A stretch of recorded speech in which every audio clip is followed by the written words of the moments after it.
طبعا ده المطبخ اللي انا كنت بحلم بيه وكنت بتمناه. لما مشيت سألت الأسعار وكده لقيت الأسعار الصراحة غالية شديد. فمشيت محل الأساس المستعمل، مشيت لقيت المطبخ ده لقيته قديم لكن شلته. أخدته وجيت عملت له طلاء باللون الأبيض، فياهو طلع كده.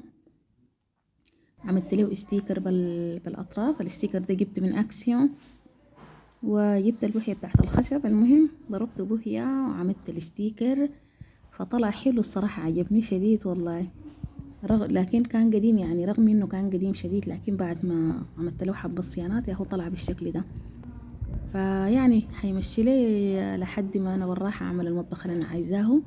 فلو عندك اساس قديم ما تستغني عنه وما تجدعيه، ادي بوهية باللون اللي انت بتحبيه فاكيد حيطلع حلو طبعا.